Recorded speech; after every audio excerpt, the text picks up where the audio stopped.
is an early study looking at the effect of the microbiome on obesity. And so when this hit the news, it was big news. It made it into the common media. And so this is showing when they put, when they had the microbiome analysis done on obese versus lean mice, they could show that there was a pretty big difference in the two families of Firmicutes and Bacteroidetes. And the pie charts, showing that quite well, where the Firmicutes was dominating in the obese rat or mouse, and the Bacteroidetes in the lean. Now, since this was published, the technology has gotten better, it's gotten cheaper. So I just want to caution you that I'm not saying that the Firmicutes are bad and are going to cause obesity. That's too simple of that's not nuanced enough. And better technology, cheaper technology, and they can get finer detail on who's actually in the microbiome of obese versus lean. And it's not always the case that the Firmicutes are dominating. So this is an early study. I want to caution you on that. And so, but what was exciting about this study is that they were able to see a clear difference. And so then they started, this kind of was one of the first papers published that really kind of got people going on this idea of, maybe the microbiome is involved in one aspect of obesity. And so then they did a better study later where they looked at identical twins that where one was more obese, one was more lean. And what they did is they took fecal samples from those twins and put them into germ-free mice and then watched to see what would happen. And the feces from the obese twin resulted in an obese mouse. And same with the lean, the feces from the lean resulted in a lean mouse. So this was a little bit more tight experimental design where they could show, they're identical twins, but that the microbiome was it's more strongly showing that the microbiome is involved in this condition. So then what they did is they looked at the microbiome of the identical twins, and they could show that the obese microbiome, the microbes were less diverse. Okay, so again, that lower diversity, not the best for the health of the ecosystem, in this case, the host, the human host. The other key thing is that it was showing the microbes are just really good at extracting caloric energy from the food the twin or the human was eating. And they would use some of that, but then they would also give some back, so to speak. And so the human host was getting more calories from the action of the microbes. And so that was leading to, they suspect, to the obesity state as well. So let me show the data here. So what they did was they said, let's do the experiment again and let's co-house the mice. Let's not keep them separate. Let's put the ones that received the feces from the obese and the lean together. And so you can see the obese and lean co-housed in the middle picture here. And you can see that the obese, if you compare the yellow bar graph to the orange, you can see a big drop in the percent change in fat mass. And so what that was showing is that when you co-house them together, the obese mice didn't get as obese. And so they were like, And so basically they were saying the microbiome, when they analyzed the mouse's microbiome, they could show it was more similar to the lean than it was to the human host microbiome. And so what they suspect is that, if you've ever watched mice interact with each other, they groom each other, they eat each other's feces. And so there's all that contact. And they think that the microbes from the lean mouse was getting into the obese mouse and causing that obese mouse not to gain as much weight than if it was all by itself in a separate cage. And so that was really interesting results that they didn't expect. Then they threw in a third That's where they said, what happens if you have a germ-free mouse in the mix with these two mice? One that got the obese fecal matter or the lean. And they showed that the germ-free actually lost weight. And so again, they're saying, it seems like the microbes from the lean mouse is really influencing. It's influencing the germ-free mouse's situation of body fat. It's influencing the obese mouse that got the microbiome from the obese twin. And so basically a fancy way to say that is that the microbial species from the lean fecal sample had a greater fitness overall compared to the obese microbiome. And so that was a very nice study where they, of course, they can't do this all in humans. They have to resort to mice. So, you have to take that with a grain of salt. But this was something that was done fairly early on after the initial studies where they could start to point to this idea that who's there, what microbes are there, and then what are they doing can have a big impact on the human host in terms of obesity. And so what they were coming to conclude is that you have some microbes better at harvesting energy from what the host is eating than others. Some are better at it and some are not. And that really does matter, that if you have very efficient microbes that can harvest energy from the food you eat, and then they give some of that back to you, that could lead to you gaining weight. The other idea that they started to pick up on over lots of studies is that there is low-level inflammation that can occur. And this is inflammation in your body that you don't pick up on. You don't feel it. It's not like when you get a paper cut and your finger starts to throb over, where the cut is and it really hurts. That's inflammation too. But that's actually inflammation that's important because it's helping deliver immune cells and fluid there to help heal as quickly as possible. This type of inflammation is chronic internal inflammation that can happen throughout the whole body, actually, not just in your intestines. And so a lot of the studies started to pick up on that idea, and they said that can actually help lead to the condition of obesity as well. And then I like this phrase. This is taken from a published study, the metabolic dexterity of the intestinal microbes. And that's very true. We know already in this class, we've gone over it a little bit with the physiology, how amazing they are at taking all kinds of compounds that are around them and using that for nutrition. And so some of them are just really good at digesting foods that we can't. And so that's extra caloric value that you get back because your enzymes aren't doing it, but they can. And so they are feeding you in that way.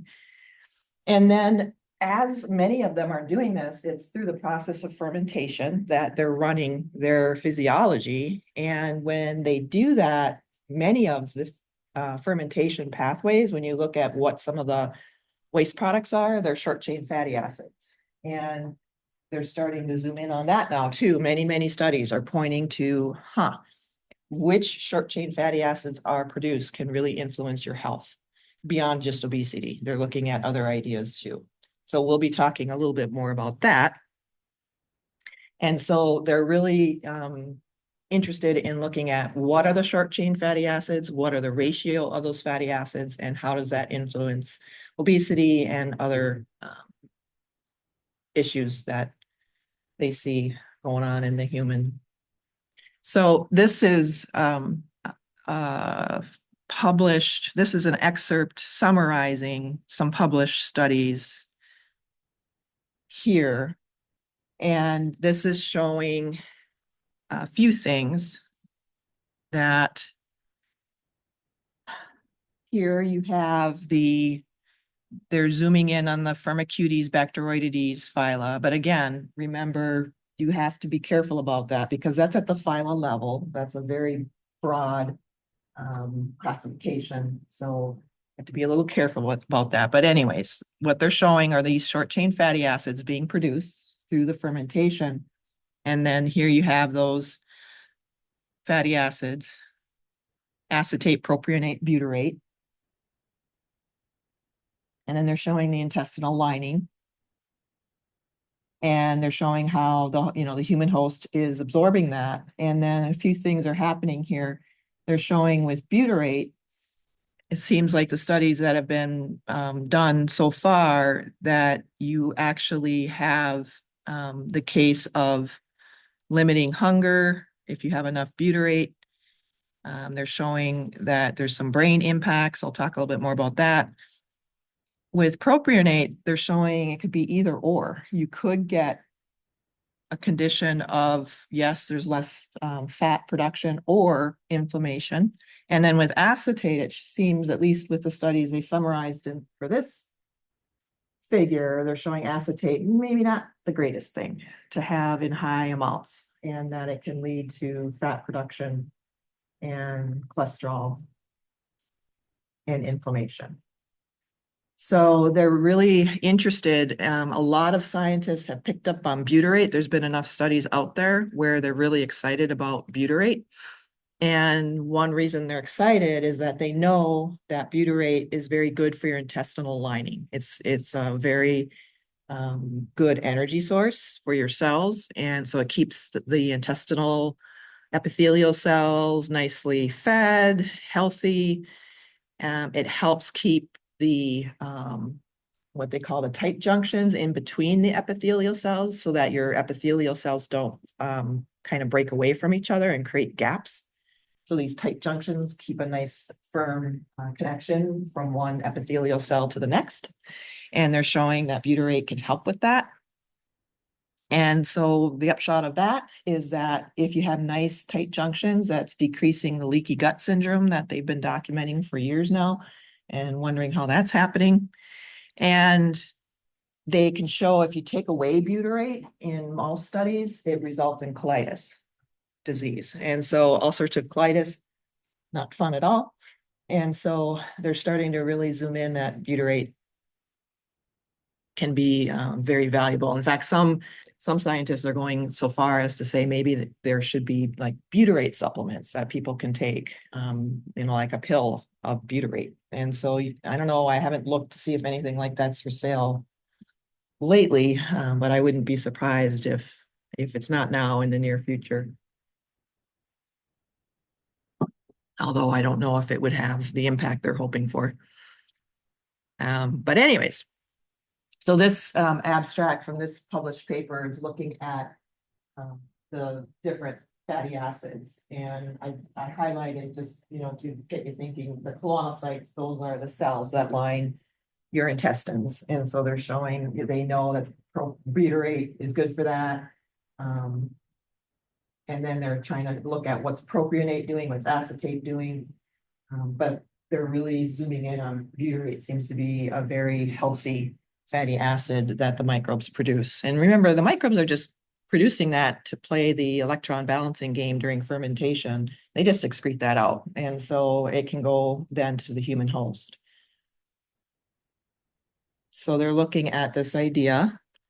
And now they're starting to get at this. It's not just obesity that we need to think about what these microbes are doing for, for the human host, that there's all kinds of issues that could be partly due to a disturbed microbiome, a dysbiosis. And so some scientists are going so far as to say a lot of the current human diseases and syndromes could be linked to partly due to the microbiome. And, they're also looking at genetics, of course, the genetics of the human host, but, and you can see some things on here, cancer, but also other things, autism, asthma, arthritis. And so can't remember what this is called, but this is, do you know what this is called? This is like a Google search, like how many times in the published literature, like the micro dysbiosis, and then these different diseases. And the bigger the word, that means there's more hits. There's a word for this. I can't remember what it's called, but so the bigger the word means there's more published studies on that particular disease or syndrome. And then, that one video too that we watched did point out that it's not just the microbiome. Maybe we should be thinking about the worms that parasitize us as well. And so there's a group of scientists that are studying this. Not as many scientists are studying this idea, but I went to a symposium at a plant biology conference, actually. Or no, it was a microbiology conference, and they were talking about helminths and our immune system. And the scientist who was giving his presentation, he made the point that, we've co-evolved with these parasitic worms for a long, long, long time, and that maybe we should be thinking a little carefully. The common practice in industrial countries is to get rid of every worm possible in your child, and to take drugs for that if your child is diagnosed with pinworms or whatever. On the other hand, some people actually swallow tapeworm eggs, not to try to rid themselves of a particular allergy like we talked about before. They're doing it to lose weight. So they deliberately swallow tapeworm eggs, let the tapeworm set up camp in their intestines so they can lose weight. I don't know. I don't know if I could do that.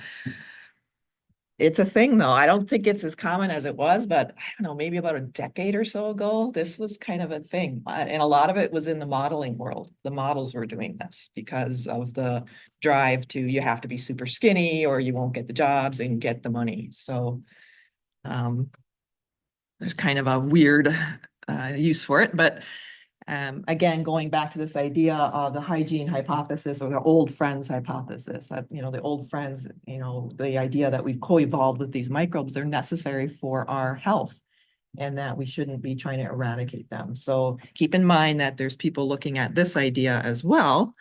And then there's scientists that are trying to get out into the popular media and make it more, known that not all microbes are bad. And that was and still is. If you talk to non-scientists out there, they still think, oh, germs are evil. They all have to be killed. There's so many people who still think that. So I'm hoping that after this class and you live your life, that you'll advocate for microbes. They're not all bad. And the vast majority are either could care less about you or are actually doing beneficial things. And so they're trying to there's been a big push within the last decade in particular with all these studies coming out that we need to educate the regular people, the non-scientists. And one of these papers, so Martin Blaser is a big advocate for doing that kind of thing. And then this paper that was published a bit ago, they did an interesting study with, Stop the Killing. They looked at the antibiotic ciprofloxacin. And they picked that one, I think, because they were trying not to disturb and kill off the microbes in the distal, like right at the very end of the colon. I think they were more curious to see what would happen further up the intestinal tract. Anyways, that's not a huge deal. Basically, what they did was they decided to do a ciprofloxacin in 2 stages. And so they gave people ciprofloxacin for 5 days. And then another dose of 5 days, but they waited 6 months to do that second one. So with the first dose of ciprofloxacin, they could show that, they sampled before the dose, after, and then 2 months later, and they could show with that first round that there was a big decline in the diversity of microbes, and a third to half of all the taxa, there was a big change in the relative abundance. So they could definitely see a disturbance occurring with that first exposure. But the good news is 2 weeks after that, they said most of the microbes had recovered. So that was with the first dose. Then they did the second one 6 months later. And that second exposure of the same antibiotic had the similar disturbance where there was a crash of the microbes. And then they waited to see, a few months, and then they sampled again, and they could show, yes, there was recovery, but less than what they saw the first time. And so they were, they've done some studies like this where they look at, with more antibiotic exposure, your diversity keeps going down and it doesn't always bounce back. And so that is a concerning, concerning findings with the idea of your microbiome might be permanently altered because of these multiple exposures to antibiotics over the years. So some scientists are really getting into the idea that you have to understand the microbial ecology of the human host, the microbiome. And finally, it's like, thank you. So now they're finally getting into this idea that we have to think more carefully about the ecology of these organisms especially in the gastrointestinal tract, how they interact with each other, how they help each other, how they help the human host. And, so think of it more from an ecological perspective. And they really are starting to embrace this thought process a little bit more. And so the more recent published studies, they are looking at it from an ecological framework, an evolutionary framework, and understanding that, we've co-evolved with microbes for millions of years, and that we need to really think carefully about how we're killing off so many of the microbes that coexist with us. So here's a visual trying to get at this idea from that paper. And one of the things that they have discovered over the years, the human bacteria that live in the gut, they're 25 times more likely to exchange genetic material compared to like bacteria hanging out in natural environments. So your gastrointestinal tract just has microbes that are very, very good at swapping genes. And so that's something else to consider. And I'm seeing that more and more scientists, when they run their studies, they're thinking about this. And they're trying to show that in this diagram here, where they're showing before antibiotic treatment up top. And they're saying, you got some nice diversity here. And yes, you certainly do have, some viruses that could help with exchange of genetic information. But you have some nice, preemptive colonization going on. And then after the antibiotic treatment, they're trying to show there's fewer microbes, less diversity. And then resistance genes start to pop up because presence of the antibiotic is a selective pressure, and it will select for microbes that are resistant. And then they pass that trait on. And then they say, not only is that happening, but then you have horizontal gene transfer going on. And if you wipe out some of the beneficials, now you have habitats where pathogens could get in. The preemptive colonization isn't as strong because we're missing so many of the microbes. And so it makes it easier for pathogens to gain a foothold and cause problems for you. So, yes, antibiotics can be a lifesaver, absolutely. But on the other hand, they can really cause some problems. And so it's something that you have to be careful about when you think about your own microbiome.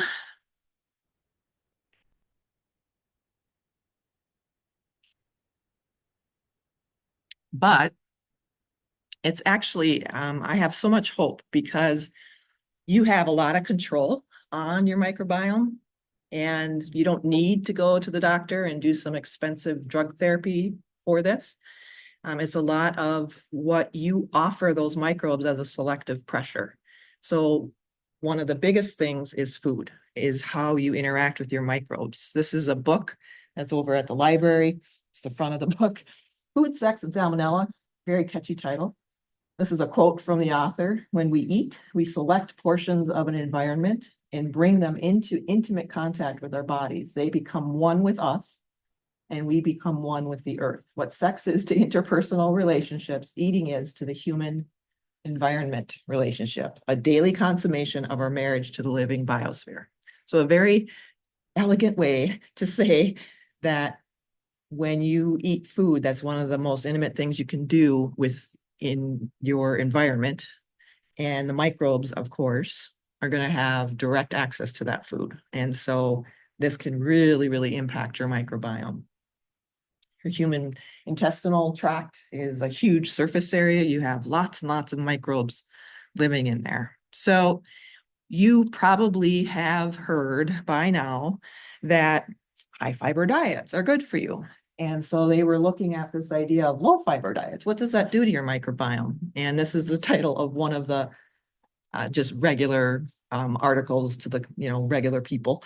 It's not a peer-reviewed paper, but so low fiber diets make gut microbes poop out. And so this was a study done with mice. And what they did was they had them on a high fiber diet, and then they split them. Half got switched to a low fiber diet. And then they were tracking their gut microbiome. 7 weeks, the low fiber mice went back to a high fiber, and they kept tracking what was going on. And so when the mice were on the low fiber, they had, again, a decrease in diversity. 60% of the bacterial species just crashed compared to the high fiber. Taking those low fiber mice, putting them back on high fiber, did recover some of the diversity, but less diversity than before. So again, kind of like the antibiotic study, where yes, they could recover somewhat, but not quite all the way. So then they said, okay, what happens if these mice that had this difference in fiber, let's breed them and see what the offspring, what they look like in terms of their health and microbiome. And so this was kind of getting at, could you be impacting your children and your children's children?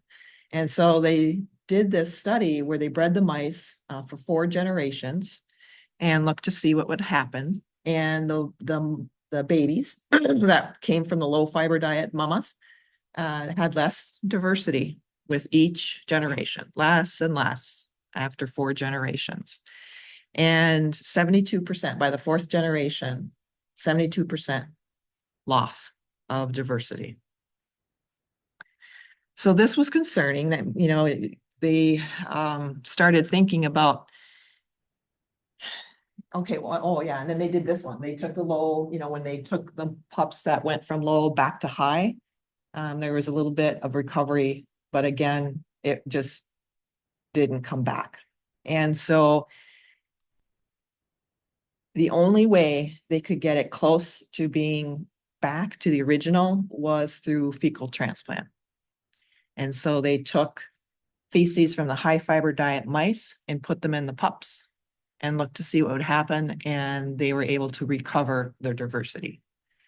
So this paper really got a lot of scientists thinking about, well, maybe fecal transplant processes could really be an important and effective way to increase diversity that humans have lost over time, either due to antibiotic treatment or some other ways of that diversity getting impacted and getting lowered. And so there are some companies that have popped up here. They're doing fecal transplant via nose. This is not what you think. It's not like they shove feces up somebody's nose. It's not like that. But they are looking at ways to do this. A former student who is graduated here with a biology degree ended up working for a company in Minnesota where they were developing probiotics. But one of the things they were doing was looking at fecal transport or fecal transplant. Like, how could we design a method to do that people would embrace and accept and be willing to do? I mean, the standard way is an enema. Most people don't want that. Could we develop a pill or some kind of strategy? And so they are working on that. And he chatted with me after he was working there for a while. And one of the main focuses they were zooming in on is, can we do fecal transplant for Clostridium difficile infections, which can be deadly? And so they're looking at it. And so I'm imagining there's probably more than one company out there looking for this idea. I feel like one way to make it or like publicly known and probably accepted is to change the name, because really no one wants to say people. Right? I know. Yeah, they got to come up with a flashier title. I mean, yeah. I mean, if you're on your deathbed, you'll do it, right? I think most of us would just like, yeah, give it to me. I don't care. But yeah, it's not very attractive, that's for sure. So this is actually taken a screenshot from a TED Talk, TEDx talk. The title of that talk is "You and Your 100 Trillion Friends Here in Your Gut." So it's an older talk, but it's a very good one. So So yes, they're saying from that paper with this mouse study, they're saying, we all know that we pass our genes on to our children, but now we need to think about that we're also passing on the microbes and their genes to your offspring as well. And I'll come back to this idea when we get into the next slide set, because we need to think about this idea a little bit more carefully. But before we get to that, I wanted to just go back to this idea of food choices. And so again, looking at what do you eat and how does that impact the microbiome? Here they're showing a variety of ideas, foods, probiotics. And what they're trying to show here is basically this imbalance, right? You got this imbalance happening, this dysbiosis that can lead to metabolic alterations. Now they're tending to say metabolic syndromes, which are a host of different things, obesity, but other things like diabetes and things like that. So what's going on here? What they're starting to find here, they're showing certain foods which actually don't look so hot for our health, donuts, French fries, soda pop. And what they're trying to show is that can cause a shift in the microbiome. And so they're saying, you definitely have gram negatives and positives in you, but if you continue to eat regularly that kind of food, what they show, because that's basically a high fat, high sugar diet. And what they're showing is that it often causes a shift where you get more gram negatives. Okay. So remember, it's based on the cell wall, how we define whether or not they're gram positive or gram negative. Well, one of the things about the gram negative cell wall is that it contains lipopolysaccharides, which we abbreviate to LPS. We talked about this way back when we looked at cell walls. So lipopolysaccharides can be not so good for us, especially in high doses. So what they're showing here is if you get too many gram negatives in your microbiome, you get an increase in the LPS. And they're actually showing how that can get across the intestinal barrier and into your bloodstream. And that's not good. All right. They're showing that that can lead to inflammation. They're also trying to show that the tight junctions become not so tight anymore and leaky gut can start to occur. And you start to get your immune system starts to really ramp up. You start to get whole body systemic inflammation, and that can lead to all kinds of problems. So here they're just saying metabolic disease. So obesity, diabetes, heart disease, they're looking at all of that. They're even pointing to the idea that it can get and alter the brain activity, which we'll talk about a little bit. So this imbalance, they got the teeter-totter here again, this imbalance, they're showing an uptick in gram negatives. And it, by the way, if you look at the ingredient label of probiotics, you do not see gram negatives as any of those microbes on the list. They're all gram positives. This is why. They know that if you get too many gram negatives, you run the risk of getting too much lipopolysaccharide exposure. This is from a different paper where they're showing, again, this idea of different selection pressures on you. So this is something you have direct control on, your diet. What do you choose to eat? So high fat diet, Western diet. I think I might have told you the other way to talk about our diet over here is SAD, Standard American Diet. Antibiotic drugs, pathogens, your genetics, environmental stress. Are you exposed to a lot of toxins in your environment? So they're saying there's a lot of selection pressures here. Some you have control on, some you don't. But that can cause, again, they're pointing to the intestinal layer can get damaged, leaky gut. The endotoxins, that's the gram negative idea. And that's another way to talk about LPS. Okay, lipopolysaccharides are also called endotoxins. And so they're trying to show this flow chart of inflammation can start to occur, metabolic disorders, systemic. All right, so you don't feel this really, not at low levels. It's only when things really progress to the point where disease starts to really take a foothold. Then you start to notice that you're not feeling well, you're gaining weight. If you go to the doctor, they can run some blood tests, and there are tests they can run to look for inflammation, or they might do a microbiome analysis. Then they can test it that way too. So there's ways to pick it up, but initially you don't feel it. But this study was actually very interesting, and one of the main things that I thought was good about it is that it's showing your diet, what you choose to eat, can rapidly and reproducibly alter. So what they're showing is you have a lot of control. It's not as if you're doomed with your microbiome. Once it gets in a certain state, you're doomed forever. That's not at all what they're finding. They're finding you can really influence your microbiome. And, here they were looking at acetate versus butyrate, and they were showing that, and it actually worked out well in this study with a finer experimental method. Both of these were showing were beneficial for the mice study that they did. Whereas the animal-based diet, the isovalerate and isobutyrate is not as valuable, and that was ramped up instead if the mice, or no, this was, yeah, with the animal-based diet.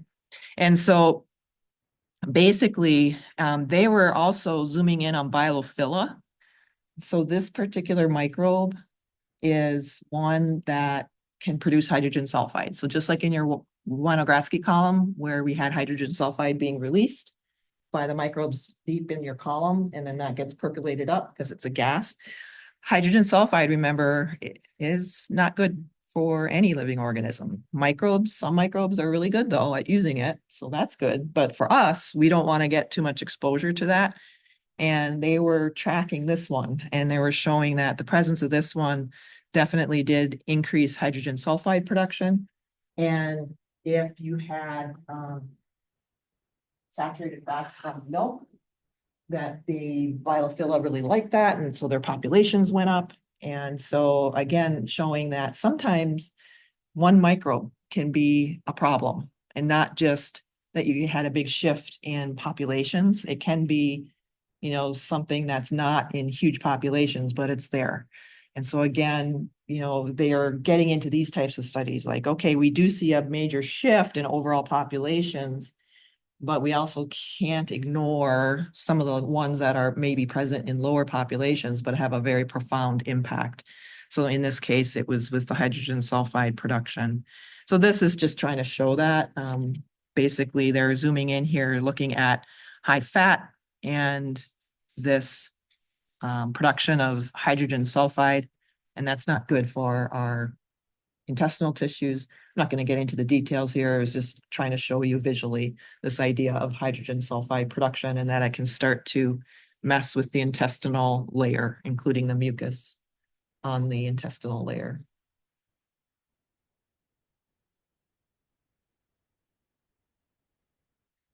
So these studies have started to zoom in to the intestinal layer. They're saying, okay, this is where we see a lot of interaction.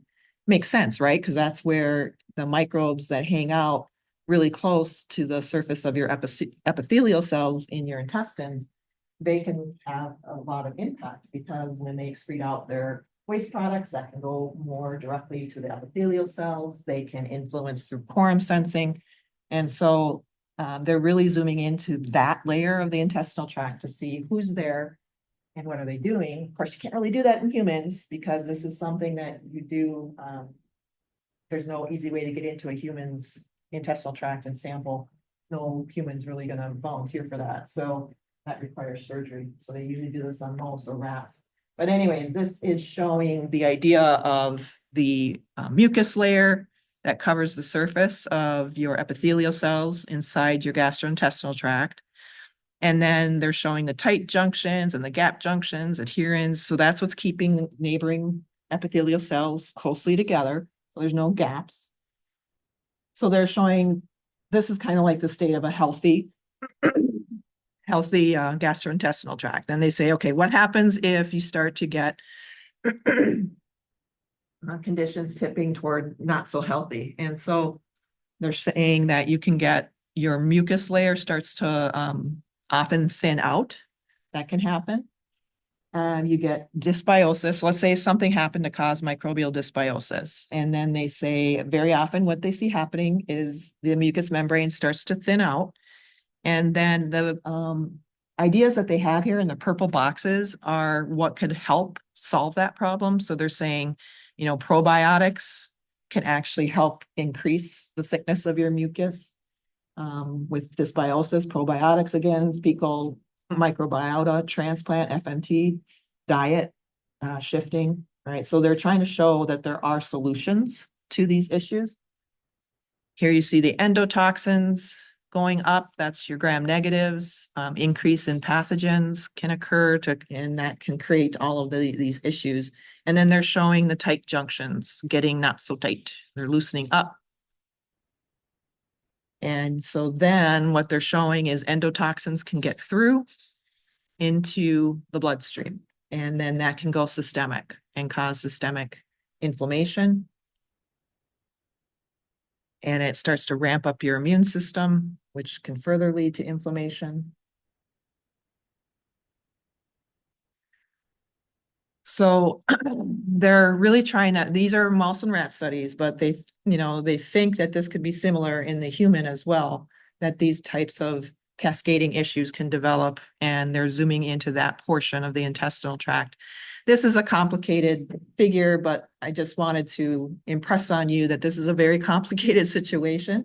You have a lot of things going on in your intestinal tract in terms of your immune system.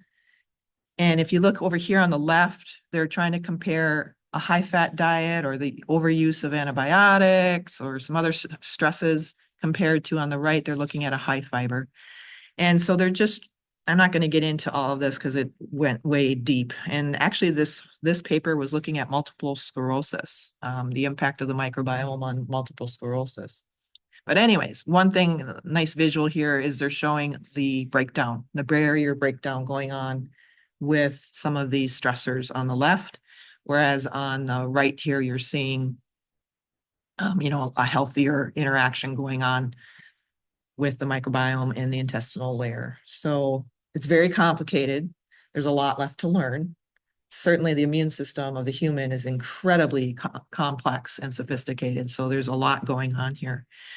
But I wanted to also mention one of my former grad students, Jessica Bruning, did her PhD up at Michigan Tech University. And when she took this class, she became very, very interested in this idea of how does the microbiome impact, or how does the host, by doing different things, impact the microbiome. And so she was looking at exercise. What happens when people, well, she couldn't do people.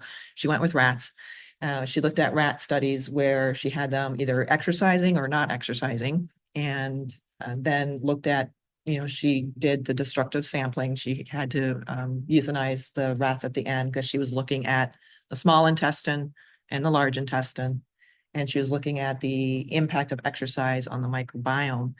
And so she was looking at specifically this area, this lining of the intestinal cells and the microbes in the mucosa. And she was thinking about, one of the big questions she had is it really valuable to take fecal samples and run analyses and make conclusions off of that or not? Like, is that really giving us accurate data? And of course, with rats, you can look at more, you can go in and actually do surgery and get at the tissue you're looking for. And then she was looking at exercise, impact of exercise. And she was thinking that the exercise would alter the community of the microbes that hang out in the mucosa right next to the epithelial cells of the intestine. So she had them on a regime of running on the she did more of a treadmill, not the actual wheel type thing. And then she did sequencing for the microbes that were present versus, exercise versus sedimentary. I won't go into all the results, but basically her conclusions overall is that the fecal samples compared to the samples she took right from the intestinal mucosa were different, statistically significant differences. So her conclusion was fecal samples, it's not the best way to get at some of the questions about the intestinal, what microbes are right there, hanging out against the intestinal lining, that the fecal samples aren't the best way to do that. And she also found that the aerobic exercise had a moderate impact on the microbes in the, with the microbes she sampled right from the mucosa, but not really looking at the fecal samples. She didn't see any major differences. So again, the idea that we have to take fecal samples from humans, you have to appreciate that you might not be capturing the microbes that consistently hang out in the mucosa, because they might not be coming with the feces as the food material and feces are moving through the intestines. They might be staying put. And so you might not be capturing those microbes in the fecal sampling. So I think this is something that's actually being looked at more carefully now. And so she thinks that we should, come up with a better way to do this, to actually sample the mucosa and look at the microbes. But, she had to do it by killing the rats and doing surgery on them. And so they're actually looking at an ingestible pill that can actually do this for humans. So this is a thing. Tufts University was a pioneer for this. And so they're coming up. This is amazing. I don't even understand all of the engineering design on this, but you can go to the website if you want to learn more. But it's basically a way for, they've been doing experiments with pigs, where they have the pig swallow the pill, and then the pill will make it through the stomach because it's coated. And then after that, it becomes active, and it will actually suck in samples on its way through the intestinal tract. And it's this amazing engineering design. I mean, it's like, who thinks of these things? It was just amazing. So they came out with it first, and they actually, and then 3D printed ingestible pill. So that would be cheap. It wouldn't be so expensive. But basically, yeah, it's this pill that you would end up swallowing, and could take samples of the microbes that hang out right against the intestinal or in the mucus area. And that's what most scientists are saying, those are the microbes that have the major impact on us, because they are in such intimate contact with our cells. And so it's made it all the way through initial trials, and it's going into clinical trials. And so this could be a thing. When you're living your life and you go to the doctor, they may say, here, to swallow this pill and we'll look at your microbiome, the ones that hang out on your intestinal cells. And of course, others have gotten into the game, so Tufts, but these are some of the other ones that are like, hey, we want to get in on this too, see if we can come up with it. And so there's several other, but it's interesting, most of them are universities, which I thought was interesting, rather than businesses. So I think you're gonna go to the doctor in the near future, and you'll be able to do this kind of thing and get a better glimpse at your microbiome. Okay, we got to stop there. And we'll continue on a little bit with this next week, I guess, right?